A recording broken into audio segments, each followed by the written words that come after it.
Hello and welcome to the St. George Festival in New York City. I'm Maya Jaggi, a critic and cultural journalist and artistic director in London. And I'm delighted to be speaking to the writer Amin Maalouf about his novel, The Disoriented, published by World Editions, which is set in Lebanon a decade after the end of the Civil War. Originally published in French, the novel is out in May 2020 in an English translation by Frank Wynne, who I'm delighted is also joining us from his respective lockdown. Novelist, essayist, journalist, and librettist, Amin Maalouf was born in 1949 in Lebanon. Soon after the Civil War broke out in 1975, he left Beirut and has lived in Paris ever since. When I met him there for a Guardian profile back in 2002, he told me that his modest ambition after winning the Prix Goncourt, France's premier literary award, was to build an oeuvre that might be read in a few years' time. Now, novels such as Leo the African, Samarkand, The Rock of Tanios, Ports of Call, and Balthazar's Odyssey are not only read in French, but translated into more than 40 languages. Ranging across the Mediterranean and the old world of the Levant, they illuminate a common history that binds the Arab and Islamic worlds to Europe. His non-fiction classics, such as The Crusades Through Arab Eyes and In the Name of Identity, Violence and the Need to Belong, found a new readership in the wake of 9/11. Amin has also written a memoir, Origins, and 4 libretti for the Finnish composer Kaija Saariaho.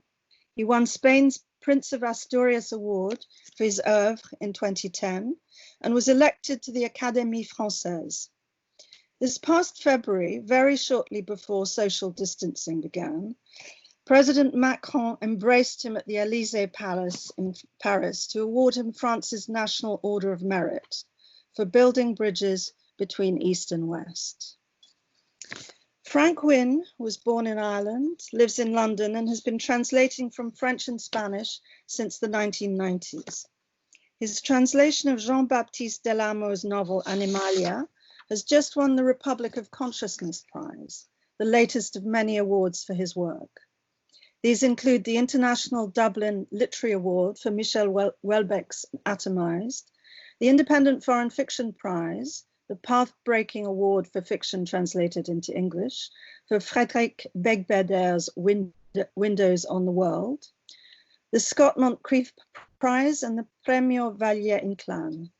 He's also translated Amadou Karuma, Boualem Sansal, Claude Lanzmann, Thomas Eloy Martinez, Almudena Grandes, and Thomas Gonzalez, among many others. And in 2018, edited the anthology Found in Translation. Before we talk about the novel, I'd like very briefly to ask you both where you are now and what your experience has been of lockdown. Could I start with you, Amin? I'm in Paris. I've been in my apartment. In fact, I didn't leave it even once for the last 4 weeks. I don't suffer much from it. I suffer from being worried for my mother and other people who might be at risk, but I enjoy part of the confinement because I work every day as I used to work, and even better than before. So I don't know how long it will take, still probably another month. We don't, no one knows at this point. Frank, how about you? Where are you? Well, I started the beginnings of lockdown in Vietnam, where I was spending the winter, and then raced home raced back to London before everything was shut down. So I literally made the last flight through Kuala Lumpur before Malaysia closed everything. So I'm now in North London and I'm isolating with a friend of mine. Because I've been working as a translator full-time for 20 years, so I'm used to working on my own and being at home a lot of the time. My main problem is that now that everybody is working from home, they're annoying me. Because they don't understand how to work at home. But no, it's mostly worry about others. I have a friend who has COVID at the moment, is in hospital and seems to be improving. But then I also worry about my mother, who's in her 90s, and my sister, who's a nurse, and these are very strange times. Terrifying times. Well, we'll come back to that, I think, but onto the novel, The Disoriented, which was published by Weld Editions and spans 16 days as Adam, a historian in Paris, returns to the bedside of a dying former friend in his homeland of Lebanon. But he arrives too late, and instead he humors his widow by arranging a reunion of their circle of friends from university days who were scattered by the Civil War. Yet, as the friends meet up in a hotel in the mountains outside Beirut and other locations, relating their lives over meze and champagne or arak, an affair blossoms, old grudges surface, and bitterness erupts between those who stayed and those who left, while their fates seem to mirror the wider history of the region.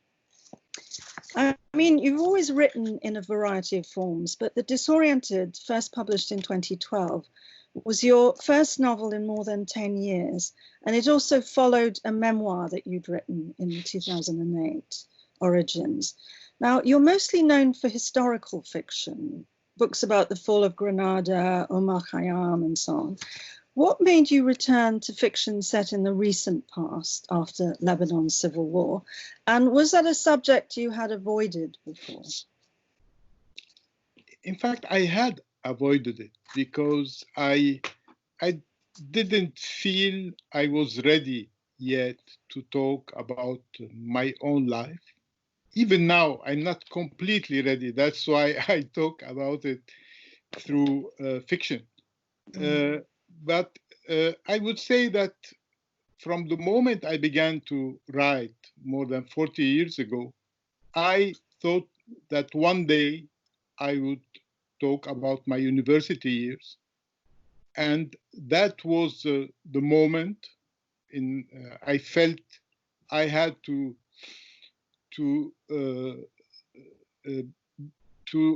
talk about it indirectly, in fact, because this novel is set up in my university years in the city I spent my youth, and I felt that the moment was ready for me. Origin was something different, but maybe it paved the way for this work. Origin was based on documents about my family, and it brought me back to Lebanon because most of my writings was away from Lebanon, or going around Lebanon without going there directly. And maybe through Origin, I came back more directly to my own country and to my own life. Mm-hmm. And Frank, was this your first novel of Amin's that you translated?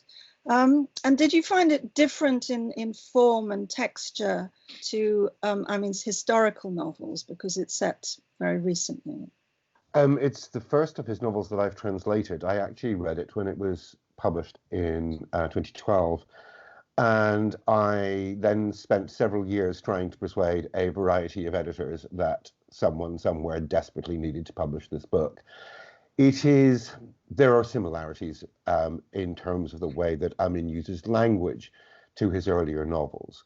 But one of the things that I thought was very important about this book is it is the first time that he, admittedly as a fictional character, goes home since he left in the 1970s. And there is something enormously poignant in that. And there is clearly also a reluctance in it. In fact, you've both talked about this book as being set in Lebanon. Lebanon is never mentioned in this book. Beirut is never mentioned in this book. No place name. Well, there are a few place names mentioned. There is a small church. There is an old monastery. But in fact, he is going home, but still cannot bring himself somehow to say that this is home. And of course, part of what I think is extraordinary about this book is about where home is, whether it is where you currently live or where you have adopted, or where it is where you grew up, and also the sense between all of the friends whom we can judge or not judge as we choose, that the decision that they made was the right one. Which applies to so many people who've been displaced for whatever reason all over the world. Now, the title, The Disoriented, might suggest displacement, emigration, also disoriented, being wrenched from the East. But there's also a nostalgia throughout the book, not only for a lost country or a country that's changed and been lost, but also for youth, for idealism. I mean, there's that's universal about it. And for a kind of lost Eden of porous borders, fluid religious affiliations. The friends are Muslim, Christian, Jewish. There are ties to Egypt, ties to Iraq and other countries in the region, as well as people who have living in North America and Europe.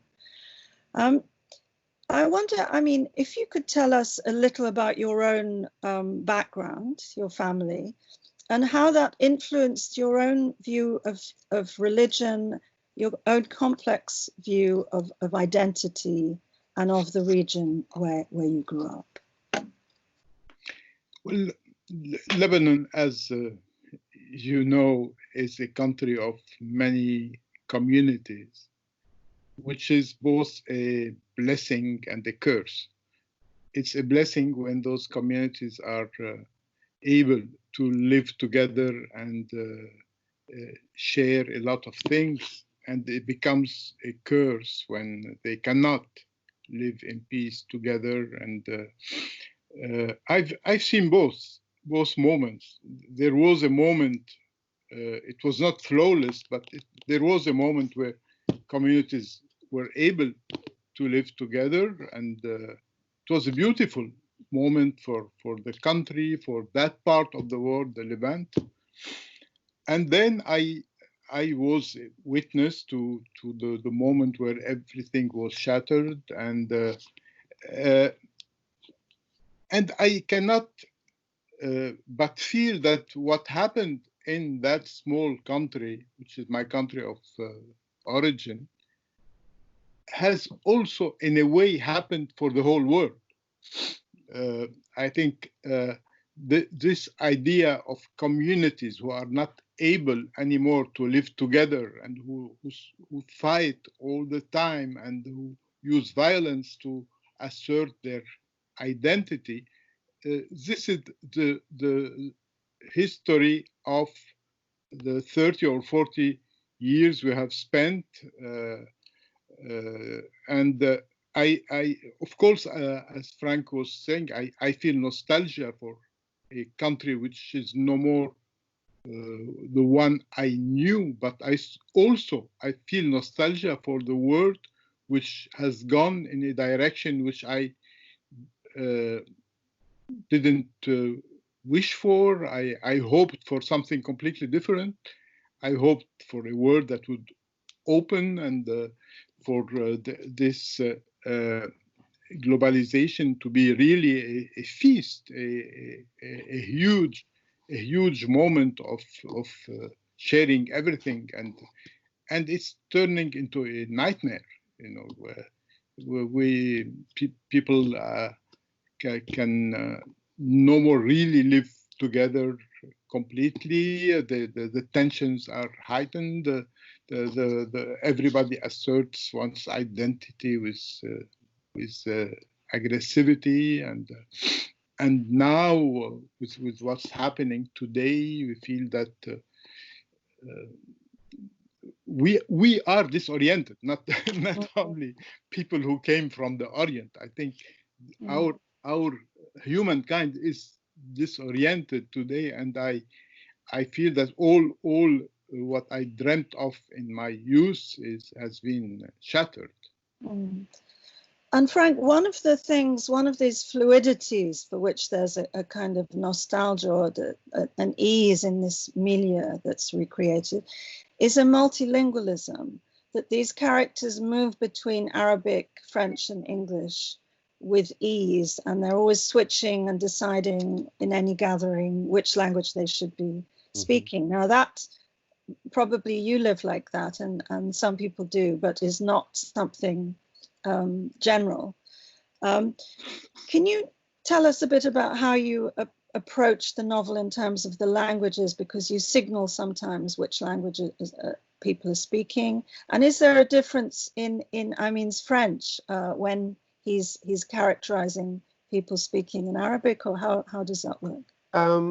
There are small markers here and there where actually even before he tells me, I can tell what language the character is speaking, because there is a difference in register between how people will speak to each other in French than how they will speak to each other in Arabic. And you try in translating to bring something of that without bringing so much that it just begins to feel stilted. It's a very difficult thing to indicate, because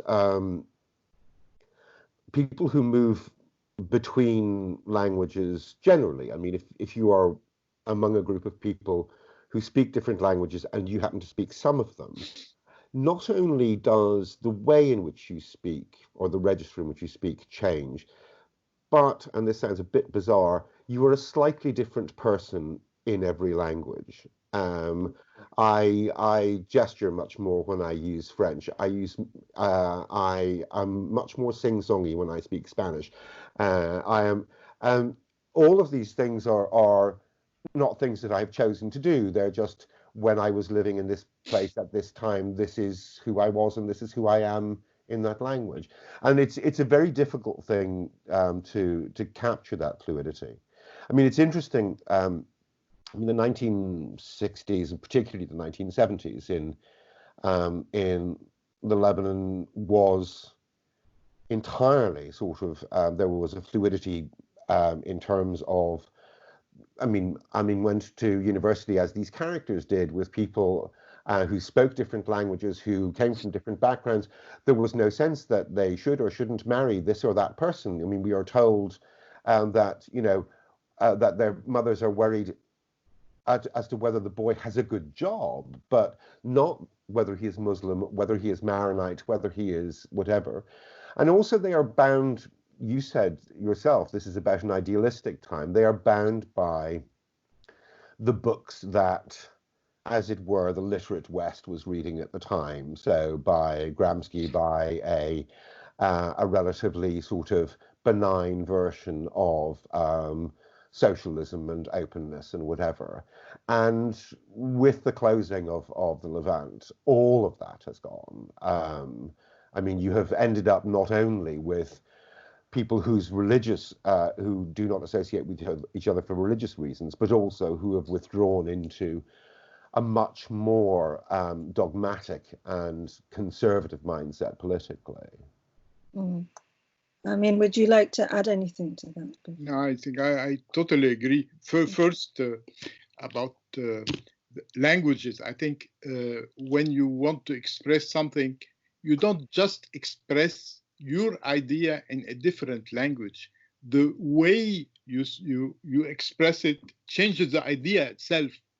And so it's not exactly the same idea. when you choose the language in which you express it. So there's a process of translation going on even at the level of ideas. Well, I think it's more that actually language shapes how you can formulate an idea. Certain languages have either specific expressions or specific words, but also just the way in which language functions. So, I mean, it is a standard thing that we consider that, well, foreigners consider the Dutch to be rude. The Dutch consider themselves to be plain spoken. The Dutch would know, if you say, how are you today? The Dutch would never say, oh, I'm fine, thanks, how are you, if they're not. If you say, culture and language form together, and how you speak is determined by the language, by the culture. And so, I think that how you then express your ideas changes. And I would add, it's also determined by the audience you have in mind when you speak that language. Because the audience doesn't have exactly the same cultural references, the words are different. So many reasons you don't just speak with another language, you say something else whenever you use another language. Okay, this is a subject that we could go on for a long time, but I'm going to move it a little back to something that's central to the novel, which is the idea of a grudge, that Adam sees his former friend, whose bedside he rushes to, as having, in a sense, betrayed shared values of their youth during the war, when Adam left and this friend stayed and perhaps became embroiled, corrupted to a certain extent by the war itself. Adam says impunity is as pernicious as injustice. In fact, they're two sides of the same coin. Could you explain that a little, and also how this tale of friends and a grudge relates to post-war Lebanon, to the idea of amnesty after the war, of impunity? Could you talk a little about that? When there is a war, a very vicious civil war, either you choose to leave the country or you stay. And if you stay, you cannot maintain the same values, the same standards. You have to accept compromises. And I feel it a lot because I left very early. So I didn't have to accept a number of things. And I have spoken to people who stayed there. And there is a dilemma. Either you decide to go and keep your hands clean, or you remain there. And if you want to continue to work and to have a role in society, you have to dirty your hands. And this is a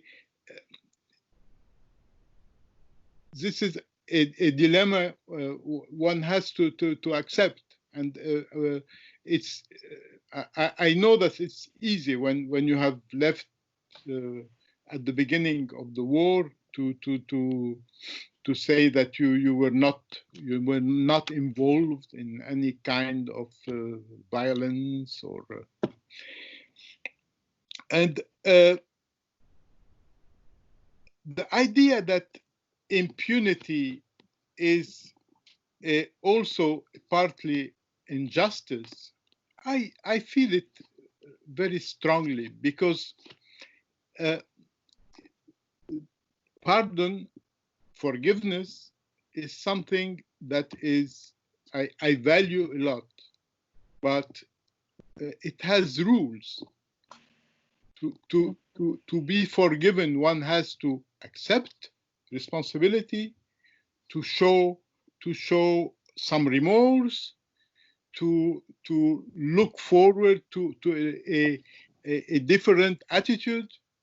But you cannot just come and say, well, whatever was done during this war, all massacres are forgotten, are forgiven. And I think this is not just.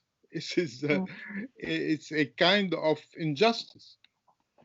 Oh, I just wondered if you would like to say anything about the recent protests in Lebanon before the default on the debt, before the coronavirus. There was a kind of revolution in October. one of the reasons people were out on the street was to say should be the end of the Civil War, and that the people in power who remain, in some cases, warlords from that era should go. So it was a movement against, in some ways, impunity. Could you say a little about your view of that period, and also how it relates to the Civil War period? I think the Civil War is, of course, a problem, but it's also an expression of a deeper problem, which is communitarism, confessionalism, as they say in Lebanon.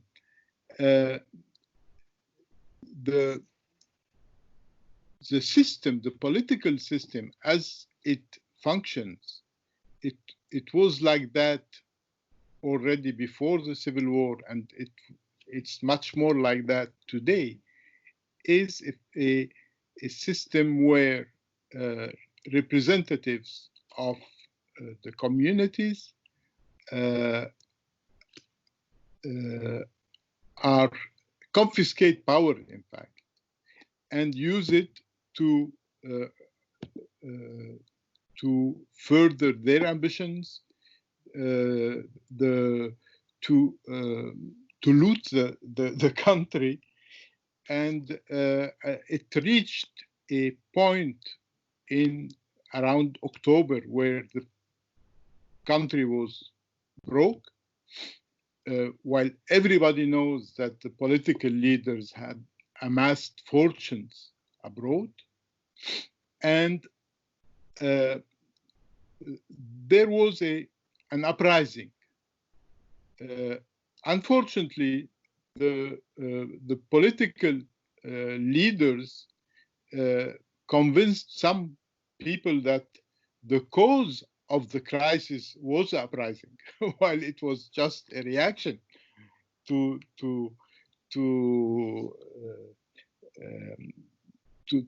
the fact that the country has gone bankrupt.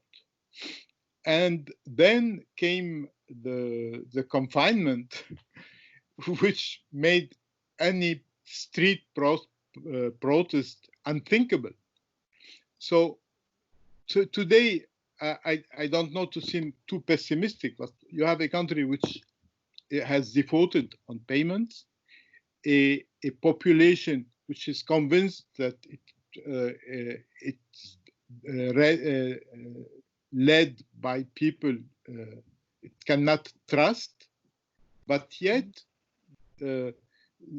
no protest is possible, and no other political system is in sight.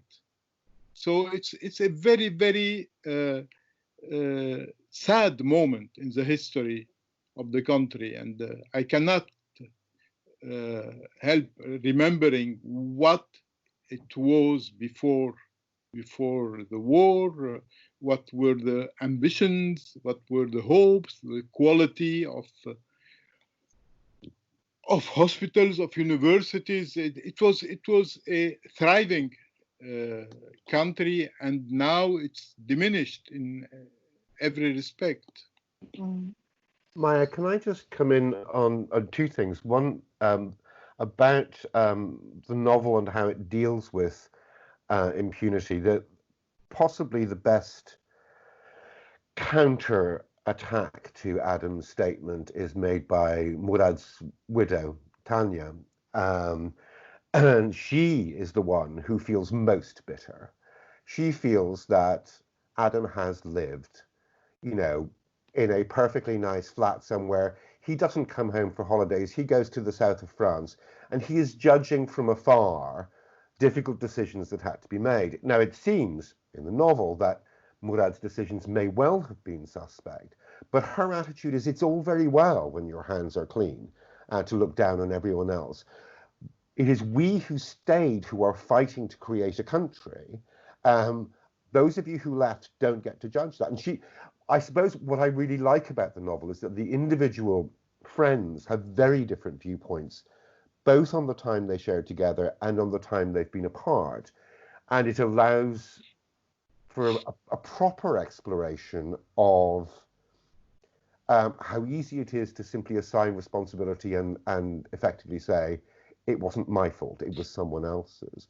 But the other thing with impunity, I was translating a novel by Javier Cercas, and he frequently returns to the period just after the death of Franco and the effective mass pardoning of everyone. And when he talks about it, he says that he feels that while impunity is wrong, if people had been held to account at that time, there would have been no transition from Franco's Spain to a democracy. It would simply have gone down into an ongoing series of grudges of who was to blame. And therefore what has happened, and in fact his novels are part and parcel of it, is there was a national forgetting which lasted about 20 years. And it is only the children of that generation who are now beginning to talk about the terrible things that happened during the Franco regime in Spain. I mean, do you think, that there will have to be, that for peace to be possible, that there will have to be that kind of national forgetting? No, very interesting what you're saying. What happened in Spain is that they went from the Franco dictatorship to an open country, democratic, part of the European Union. So they woke up in a completely different world. And it was a healthy reaction to say, okay, we're not stopping to look behind us and punish those who had done this or that. We are taking advantage of the new reality. And it's marvelous. It did not happen in many countries. In Lebanon, you're not in a post-communitarism. Lebanon is not really in a post-war Lebanon. The people who are in charge are still in charge. The country is ruined. It's part of nothing. It's not part of a European Union. When it's broke, it's not like Greece. Nobody will come and save. No mom will come and save the child from what's happening to him. So Lebanon cannot just forget and move on because he doesn't know where to move. We're going nowhere today. We're in an area of the world which is one of the most violent. There is no peace, no cooperation between the countries. It's going.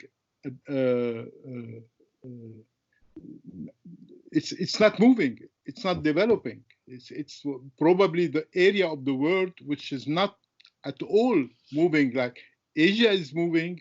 Europe has different problem, but it's a developed part of the world. The Middle East is stuck. It's going nowhere. So it's not enough for Lebanon to just to forget. And in fact, writers, including yourself, looking historically at the region, have been part of a movement to remember in some ways and been repositories of memory. And one of the things that I love about this novel is that it's full of moral dilemmas, as Frank was saying, different ways of looking at the same conundrums and philosophical debates, which are almost parables. It's full of fables. We're going to hear a short reading. If Amin, if you would mind reading a few lines in French, and then Frank is going to round up with the English translation. Thank you. Je dis, en s'endormant, Adam ne pensait pas que le lendemain même, il s'envolerait vers le pays de ses origines après des lustres d'éloignement volontaire et pour se rendre auprès d'un homme à qui il s'était promis de ne plus adresser la parole. Mais l'épouse de Mourad avait su trouver les mots imparables. Ton ami va mourir. Il demande à te voir.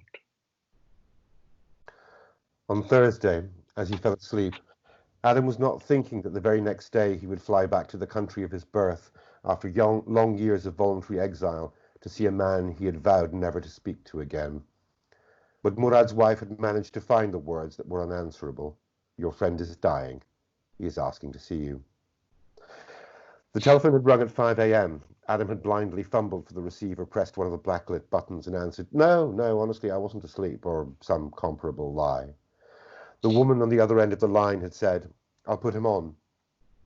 He'd had to hold his breath to listen to the dying man, and even then he had intuited rather than heard the words. The distant voice was like a rustle of fabric. 2 or 3 times Adam had to say, Sure, and I understand, though he did not understand and was not sure of anything.